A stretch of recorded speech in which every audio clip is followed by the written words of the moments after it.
Hebreus capítulo 12, nós vamos compartilhar com você uma palavra sobre vencendo a amargura através do perdão.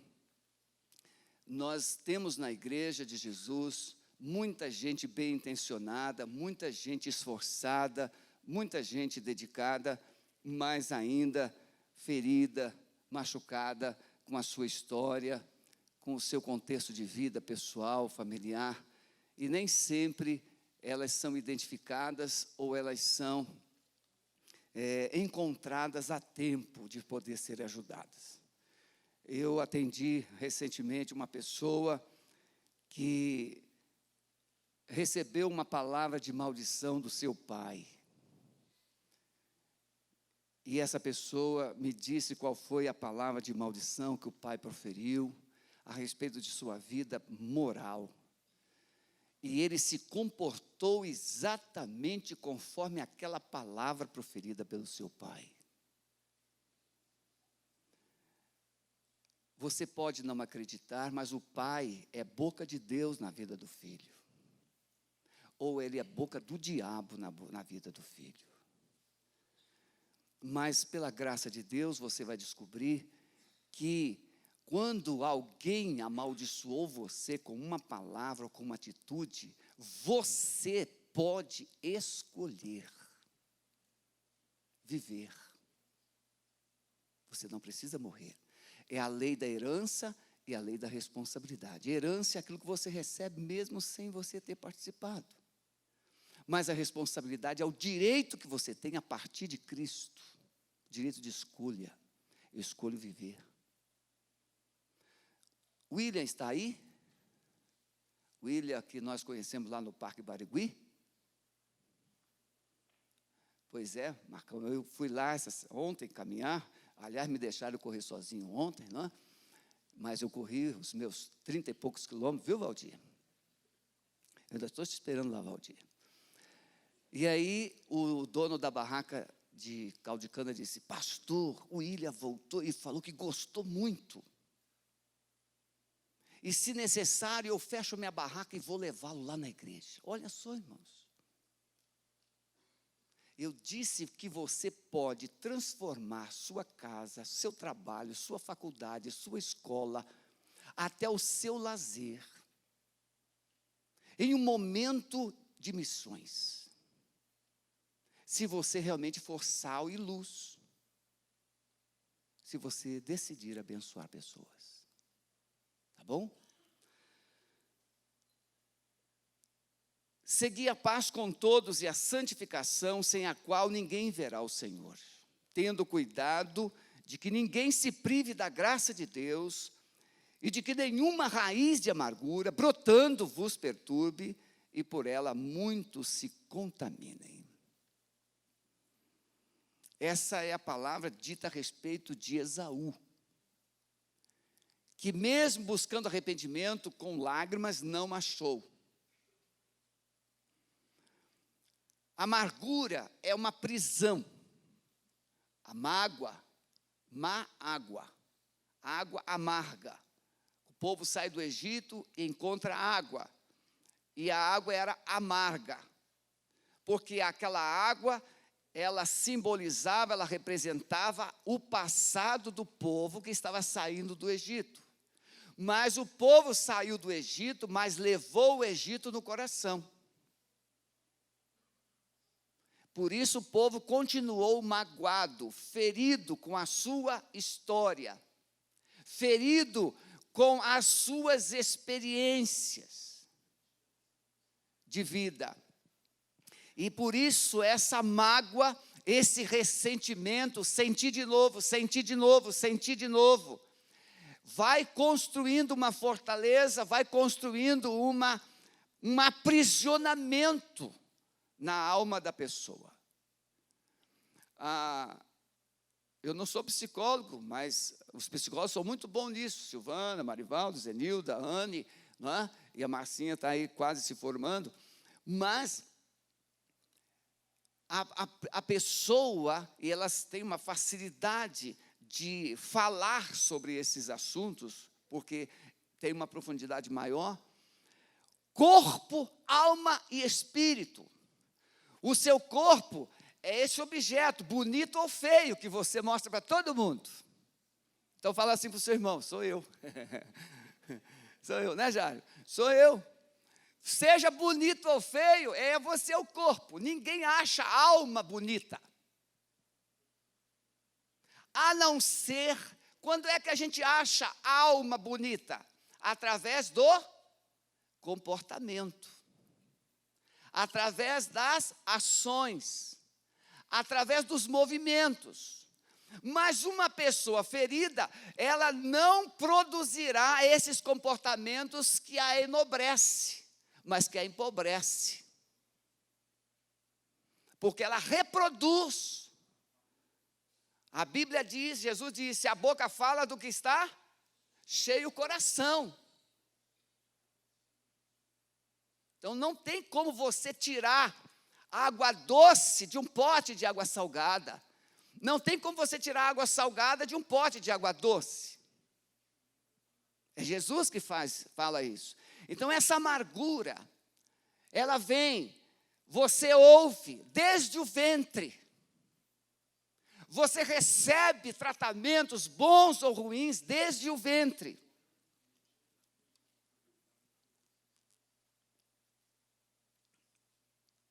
Fica tranquilo, não tem ninguém conversando, não. É o pastor lá traduzindo para os armênios. Viu?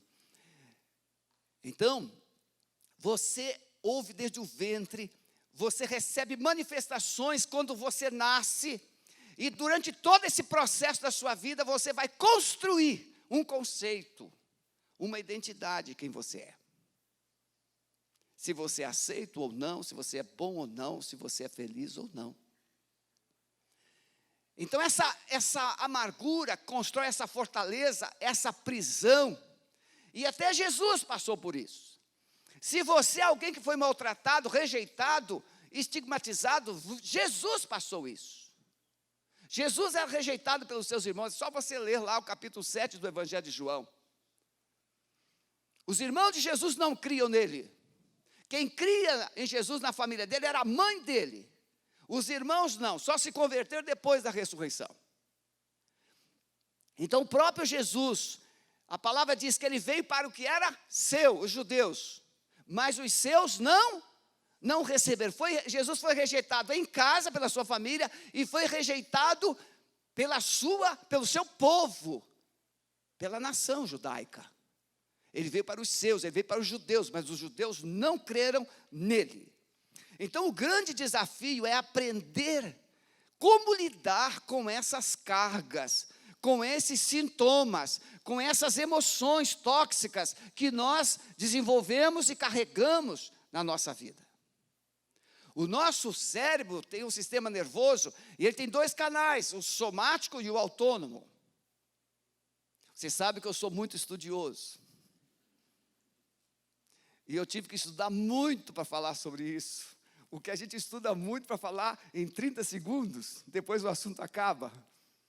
Mas o Dr. Neil Anderson, ele fez uma pesquisa, porque ele é um cientista da NASA, e ele fez uma pesquisa para mostrar como que funciona esse cérebro, esse sistema neurológico.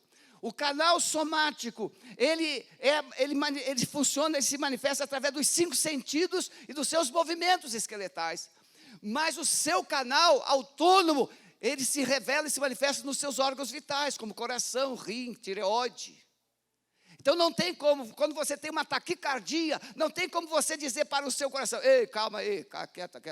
Não tem, você tem que botar um comprimido debaixo da língua.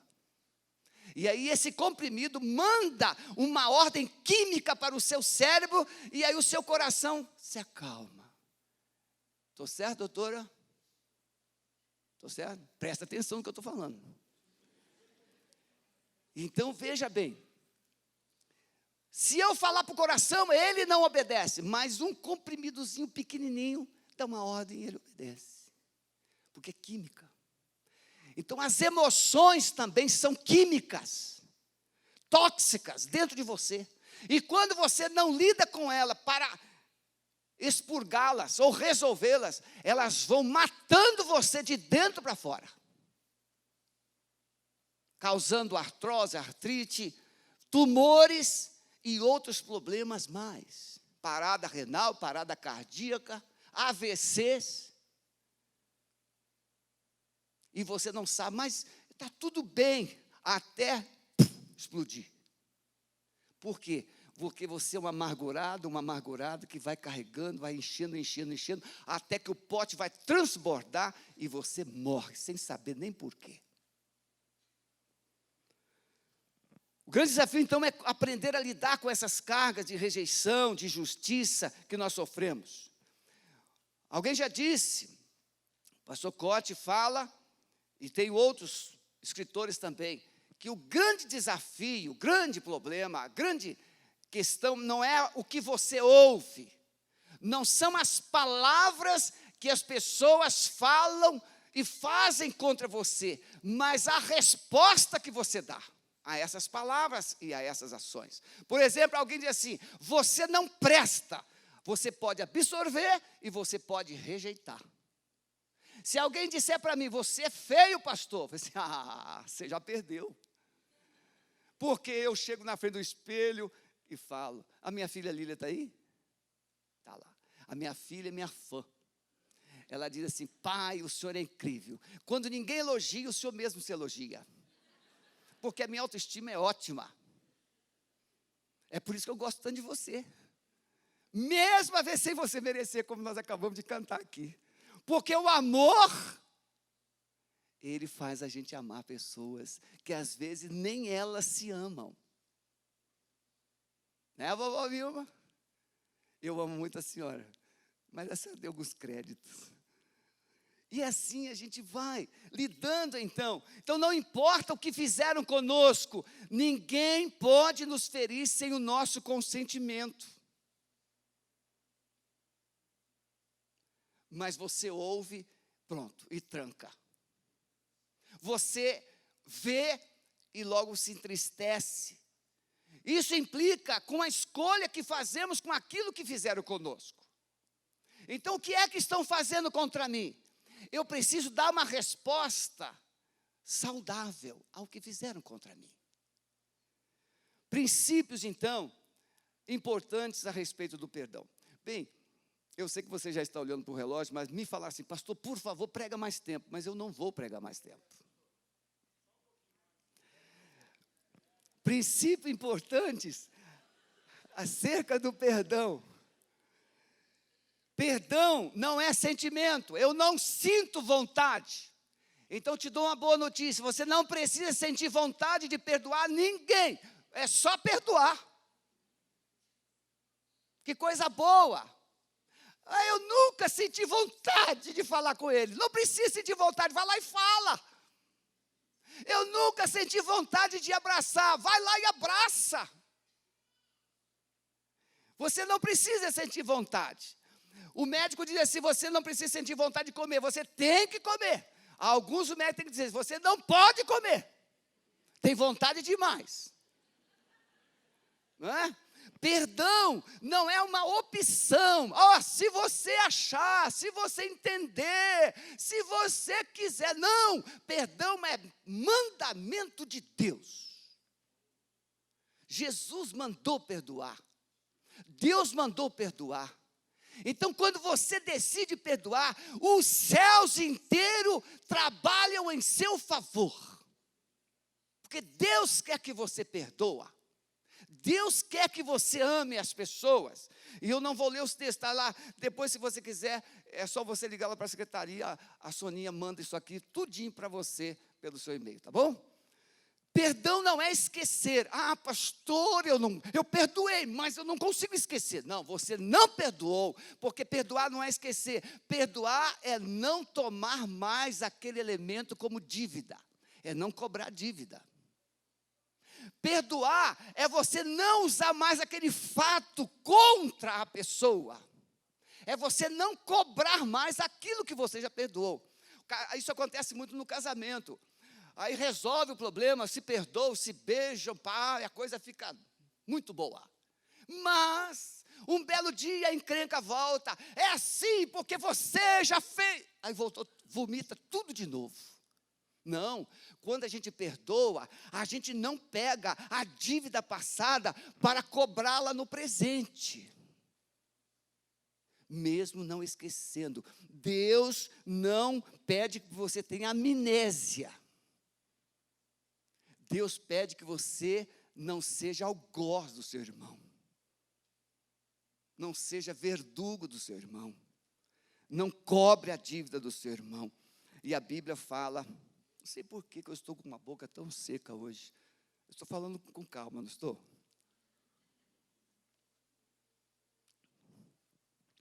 Então, perdoar não é esquecer, não é ignorar. Nem estou vendo. Você não vê com olhos, você vê com a mente. Você dorme com ele, dorme com ela, você dorme com a sogra, com o seu cunhado, todo dia. E você, quando coloca a cabeça no travesseiro assim, eu vou matar ele.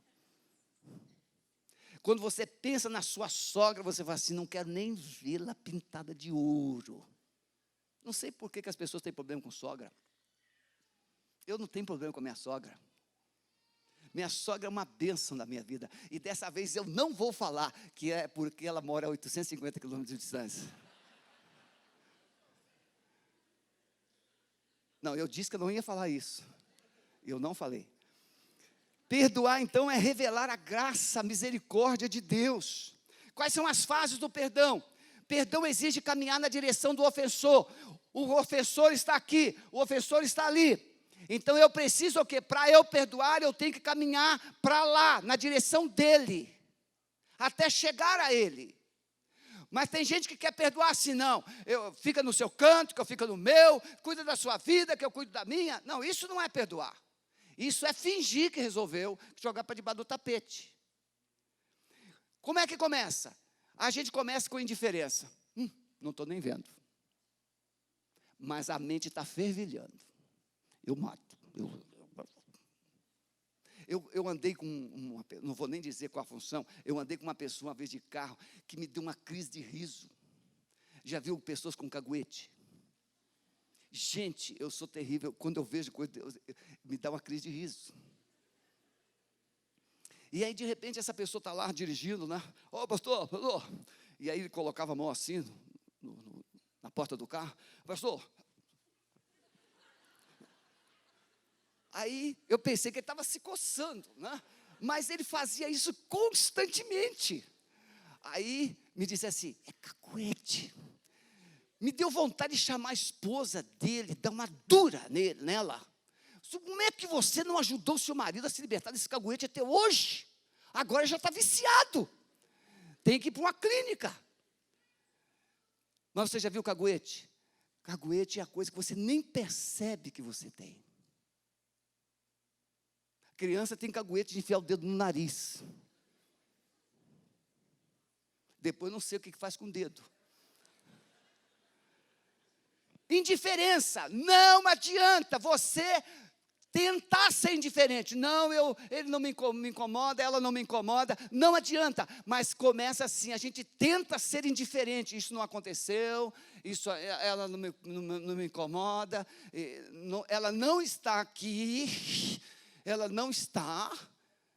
Então, indiferença. E depois que a indiferença não resolve, você começa a ficar com raiva. Ela está aqui.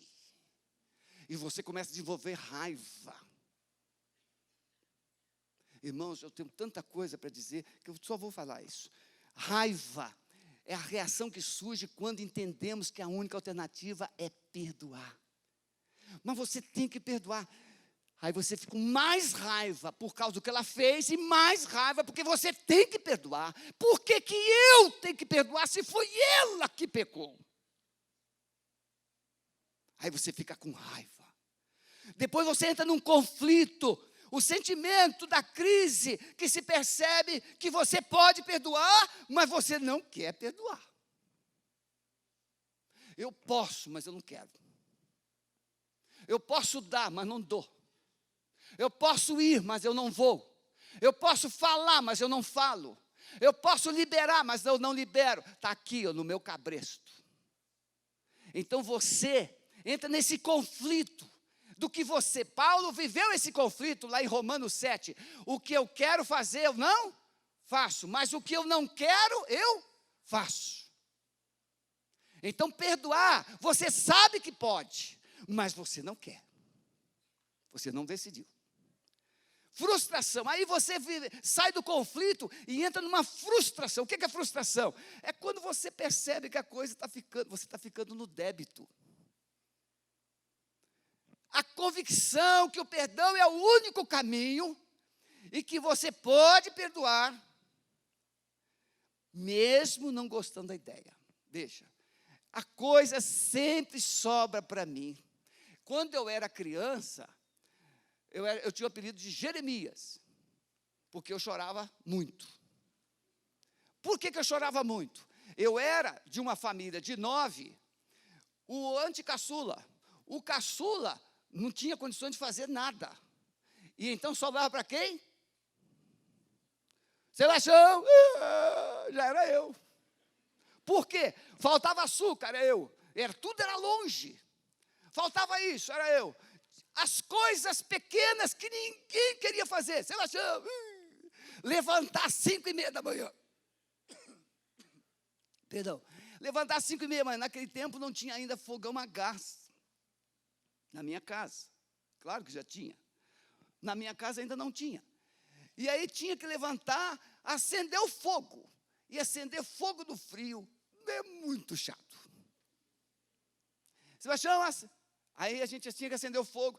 Sempre a corda ruía para o lado mais fraco. E é assim que você se sente quando você percebe que você pode e você tem que perdoar. Você se sente o mais fraco, você se sente a vítima, isso te dá um sentimento de frustração. Surge aí um sentimento de tristeza, frustração, mesmo reconhecendo que você está fazendo a coisa certa. Mas você se sente injustiçado a segunda vez, ou a terceira vez, ou mais uma vez. Por que eu? É sempre eu que tenho que pagar o preço maior. Mas aí da frustração vem a aceitação, você concorda com a ideia, você aceita que precisa e decide obedecer à voz do Espírito Santo. Você manda o lapeta calar a boca, você manda o diabo calar a boca e você diz: Senhor, eu decido ouvir a tua voz, eu vou perdoar, apesar de eu estar revoltado, eu estar triste, eu estar angustiado, frustrado, mas eu vou perdoar, Senhor. Então você decide perdoar, você aceita o fato de que o perdão vai trazer bênção para você. E aí isso te dá paz. Isso traz uma paz no coração. Quando você decide perdoar, o Espírito Santo começa a te inundar com paz. Resultado de liberar a justiça para Deus. Deixa Deus resolver. Você começa a olhar para a cruz. Eu tenho aprendido a orar pelos enfermos, irmãos, através de Isaías 53, que Jesus levou sobre si as nossas enfermidades, e pelas suas pisaduras nós somos sarados. Então eu começo assim: Senhor, o Senhor já curou, e pelas pisaduras, pela obra, pela dor do Senhor, essa enfermidade já foi levada. Eu estou orando assim agora. Essa semana eu fui lá visitar o Paulinho, o Rodrigo. Ele fez traqueostomia, e quando eu olho os olhinhos do Paulinho, não tem como não chorar. E aí, por último, vem o bom humor. Você já viu gente perdoada? Gente perdoada conta piada, gente perdoada dá cambalhota, gente perdoada abraça todo mundo, gente perdoada é gente resolvida. Não vou mandar você olhar para o lado e falar alguma coisa, porque esse assunto é tão sério que não dá para você provocar ninguém. Mas gente perdoada é gente que tem motivos para rir. E Jesus quer isso. Eu quero terminar, por isso eu só preciso de você mais uns minutinhos. Consequência de você não perdoar. Se você decidir sair desse culto aqui, você não, mas o negócio não é bem assim não. Eu não vou perdoar. Quais são as consequências? Sonegar o perdão é envenenar-se a si mesmo. Quando o povo sai do Egito e ele tem sede, e aí vê um lago, o povo mergulha de cabeça e começa a reclamar, porque a água está amargosa. Você pode ver, a pessoa que não perdoa reclama mais do que aquilo que ela é. do que aquilo que ela faz, do que aquilo que ela sente. Porque ela está carregando a sua história amarga, a sua história triste. Então Moisés vai curar aquele povo lá, vai mandar o povo jogar um lenho na água, e a água fica saudável, a água fica potável. Por quê? Porque ali era para romper com a história. O passado perdoado tem que ficar onde, irmãos? No passado. Tem que ficar na cruz. Relacionamentos aprisionados. Quanto mais negamos o perdão, mais perto ficamos do ofensor. Você não percebeu, mas você tem uma corrente no pé, e essa corrente está ligada àquela pessoa que te feriu. Aonde você vai, essa corrente vai e leva ela também. Essa é a amargura, que produz inveja, competição, tornando aquela pessoa o centro da sua vida. Tudo que você vai fazer, veja, quando alguém, seja o pai, seja algum parente, seja quem for que teve autoridade sobre você, te humilha, você não presta, você não vai dar em nada, surge ali uma fortaleza de orgulho enorme, eu vou provar, vai ter que me engolir. Só que você não faz só aquela pessoa engolir, não, você faz todo mundo que vive com você engolir o que você é e faz. Você se torna intragável, o orgulho, a altivez, a autossuficiência. Você mata todo mundo que está em sua volta por causa daquela pessoa que te humilhou, que te amassou. Da mesma forma, a rejeição. Porque alguém te rejeitou, você acha que todos te rejeitaram. Uma pessoa de um determinado estado do Brasil falha com você, aí você padroniza todos os moradores daquele estado. Um carioca, vou usar os cariocas aqui como cobaia. Um carioca pisou no teu calcanhar, pisou no teu calo, aí você fala assim, esses cariocas. Foi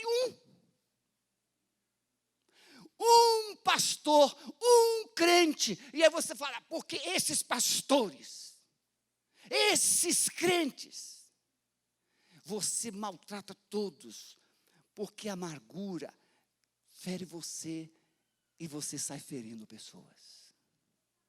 A amargura produz apostasia, frieza espiritual. O que é isso? É você congelar o seu coração, você perder a fé. Gente fria, gente religiosa, mas gente que não sente Deus, gente que não sente pessoas, gente que não sente alegria, gente que não sente paz, gente que não sente esperança, porque o coração foi congelado. Eu oro às vezes pelas pessoas, quando eu percebo isso, eu falo assim, Senhor Jesus, amado Espírito Santo, tira o gelo, descongela esse coração e coloque fogo nesse coração. Por quê? Porque a apostasia leva você para longe de Deus. Você pode perceber quantas vezes nós fomos trabalhar em libertação e o ambiente daquele quarto, daquela sala, daquela casa está muito mais gelado do que o ambiente normal. Porque onde os demônios estão, o ambiente é gelado. Porque eles vão para o fogo. Você já viu defunto quente? Já viu? Só se for no ato da morte. Mas depois, quanto tempo, Valtinho? Mais ou menos 2 horas. Mas veja, vamos dar uma pessoa que morreu depois de 16 horas. Está duro e geladinho. Você coloca a mão no defunto, está gelado. Por que está gelado? A ausência de vida. O que é apostasia? A ausência de Deus. Você não sente nada, está gelado. Você está nesse culto, mas está gelado. Você está nesse culto, a sua mente está congelada. Não recebe, não entra nada, não percebe nada, não reage. Por isso eu quero que você agora, por favor, em nome de Jesus, coloque a sua mão na testa. Se você crê nisso, comece a dizer, amado Espírito Santo, quebre essa fortaleza da apostasia, do gelo, da frieza espiritual, espírito de religiosidade. Eu quero voltar a sentir a tua presença na minha vida e no meu coração, em nome de Jesus, amém. Baixa a sua cabeça, por favor. precisamos identificar sinais da amargura. Preste atenção. Primeiro sinal, falta de interesse por pessoas. Se você tem vivido falta de interesse, se você não se importa, você está vivendo amargurado, amargurada. As pessoas feridas se importam muito pouco com as outras.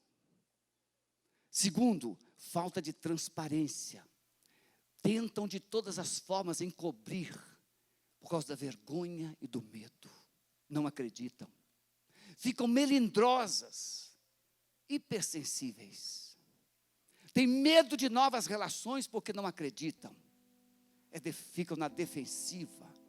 Mostra pouca gratidão, porque afinal de contas, tudo que eu consegui foi porque eu lutei. São exigentes e imediatistas, têm dificuldade de ouvir. Agora não, espere um pouco. Produz rebelião, feridas do orgulho que contaminam suas decisões e seus sentimentos. E corre o risco de se aliar às más companhias, na busca de novos aliados, que às vezes pensam e carregam as mesmas histórias que elas. Falam mal uns dos outros, por causa da mágoa prolongada. Essas mágoas são transformadas em palavras de condenação, recriminação e críticas. Murmuram, difamam. Por isso, nesta manhã, Deus está te chamando para vencer a amargura. Vencer essa dor que você carrega. E experimentar o poder do perdão de Jesus. A graça maravilhosa de Jesus. A pergunta é simples e direta. Se você sente que está carregando amargura, mas está cansado dela, eu quero que você agora olhe para a cruz. Lá está o remédio.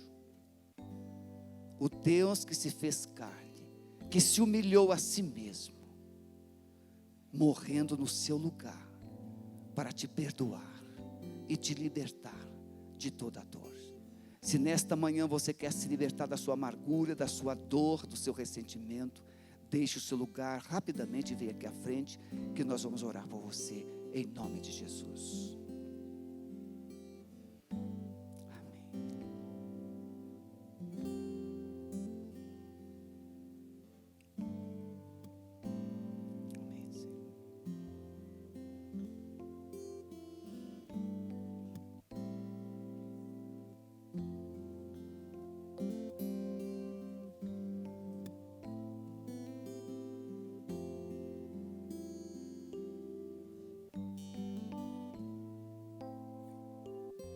Senhor Jesus,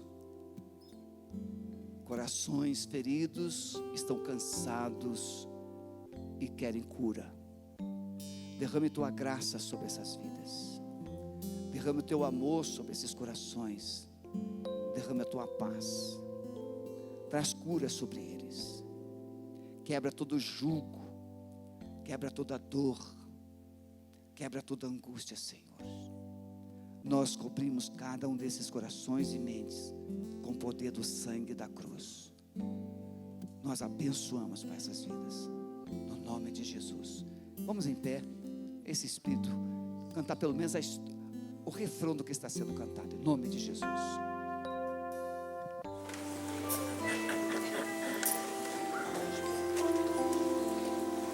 Alguém acaba de doar 10 mil reais para comprar Kombi.